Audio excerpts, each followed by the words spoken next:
আসসালামু আলাইকুম প্রিয় ভিউয়ার্স, সুপ্রিয় শিক্ষার্থী ও সম্মানিত অভিভাবক। আশা করছি আপনারা সবাই ভালো আছেন। আমিও ভালো আছি আলহামদুলিল্লাহ। আজকে নতুন ক্লাসে আবারও প্রিয় শিক্ষার্থী তোমাদের স্বাগত জানাচ্ছি। আশা করছি তোমরা সম্পূর্ণ ক্লাস দেখবে, তাহলে অবশ্যই উপকৃত হবে এবং অন্যদের সাথে তোমরা ভিডিওটি শেয়ার করবে যাতে করে অন্য বন্ধুরাও উপকৃত হয়। কথা না বাড়িয়ে চলো আমরা ক্লাসে অ্যাটেন্ড করি। Let's go.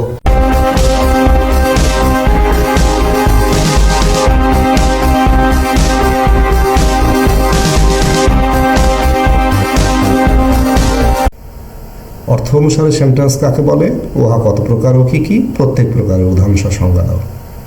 তাহলে আমরা প্রথমে আলোচনা করব সেন্টেন্স কাকে বলে। দুই বা ততোধিক শব্দ যখন একত্রে মিলিত হয়ে বক্তার মনের ভাব বা লেখকের মনের ভাব, বক্তার মনের ভাব শ্রোতার নিকট অথবা লেখকের মনের ভাব পাঠকের নিকট সম্পূর্ণরূপে প্রকাশ হয়, তখন তাকে সেন্টেন্স বা বাক্য বলে। যেমন I eat rice, how are you, place to eat, what a happy man I am, he does not play football. কিন্তু যদি একাধিক শব্দ সমষ্টি পাশাপাশি থাকে কিন্তু যা দ্বারা কোনো অর্থ প্রকাশ করে না, কোনো ক্রমভাবে সাজানো না থাকে, তখন সেটা সেন্টেন্স বা বাক্য হবে না। অর্থ অনুসারে সেন্টেন্স 5 প্রকার। 1 assertive sentence, 2 interactive sentence, 3 imperative sentence, 4 optative sentence, 5 exclamatory sentence. প্রথমে আলোচনা করব অ্যাসার্টিভ সেন্টেন্স।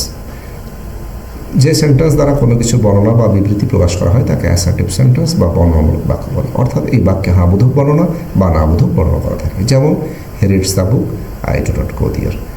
প্রকারভেদ অ্যাসার্টিভ সেন্টেন্সকে দুই ভাগে ভাগ করা হয়, যথা অ্যাফার্মেটিভ সেন্টেন্স এবং নেগেটিভ সেন্টেন্স। অ্যাফার্মেটিভ সেন্টেন্স যে সেন্টেন্সে হাবোধক অর্থ প্রকাশ করে বা বর্ণনা করে তাকে অ্যাফার্মেটিভ সেন্টেন্স বা হাবোধক বাক্য বলে। যেমন we are playing football, they are going to school, Rahim is reading a book. Negative sentence যে সেন্টেন্সে নাবোধক অর্থ প্রকাশ করে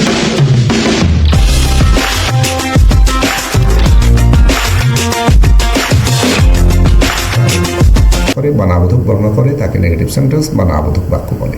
যেমন he is not reading a book, they are not playing football, she is not going to school.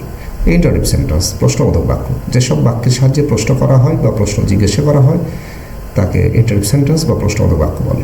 এই বাক্যের শেষে প্রশ্নবোধক চিহ্ন থাকে। এই বাক্যের গঠনে WH ওয়ার্ডস থাকে বাক্যের প্রথমে, অর্থাৎ হু, হুইচ, হোয়েন, হাউ ইত্যাদি। অথবা ইন্টারেটিভ প্রোনাউন ছাড়াও সাহায্যকারী ভাব থাকতে পারে, যেমন am, is, are, was, are, shall, will, have, has, had ইত্যাদি দ্বারাও এই বাক্য শুরু থাকতে পারে। যেমন ইন্টারেটিভ ওয়ার্ড বা WH ওয়ার্ড হোয়াট, হু দ্বারা দুটি বাক্য লক্ষ্য করি, what is your name, who are you. আর সাহায্যকারী ভাব দ্বারা বাক্য am I going there, is he a player. Imperative sentence 3 নম্বর বাক্য, অনুজ্ঞাসূচক বাক্য। যে সেন্টেন্স দ্বারা কোনো আদেশ, উপদেশ, নিষেধ, অনুরোধ, প্রস্তাব ইত্যাদি প্রকাশ করে তাকে ইম্পারেটিভ সেন্টেন্স বা অনুজ্ঞাসূচক বাক্য বলে। যেমন do it, please help me, go to school or you will be punished, do not run in the sun. Optative sentence বা প্রার্থনাসূচক বাক্য। যেসব বাক্যের সাহায্যে আমরা আমাদের মনের ইচ্ছা, আকাঙ্ক্ষা, শুভেচ্ছা, আশীর্বাদ, প্রার্থনা ইত্যাদি প্রকাশ করি তাকে অপটাটিভ সেন্টেন্স বা প্রার্থনাসূচক বাক্য বলা হয়। যেমন may Allah help you, I use your success. Exclamatory sentence বা বিস্ময়বোধক বাক্য। যে সেন্টেন্স দ্বারা মনের আবেগ, বিস্ময় অর্থাৎ আনন্দ, দুঃখ, উচ্ছ্বাস, উল্লাস, বেদনা, হর্ষ, বিষাদ ইত্যাদি প্রকাশ করে তাকে এক্সক্লেমেটরি সেন্টেন্স বা বিস্ময়সূচক বাক্য বলে। যেমন how beautiful the baby is, what a beautiful scenery it is. ধন্যবাদ সবাইকে। প্রিয় শিক্ষার্থীরা, ক্লাসটি ভালো লাগলে অবশ্যই ক্লাসটি শেয়ার করে দিবে যাতে করে অন্য বন্ধুরাও উপকৃত হয়। সে সাথে ভিডিওটি ভালো লাগলে একটি লাইক, একটি পজিটিভ কমেন্ট এবং আমার চ্যানেলটি সাবস্ক্রাইব করে পাশে থাকবে।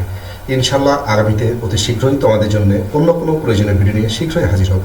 সে পর্যন্ত সবাই ভালো থাকবে আর অন্যকেও ভালো রাখবে। আল্লাহ হাফেজ।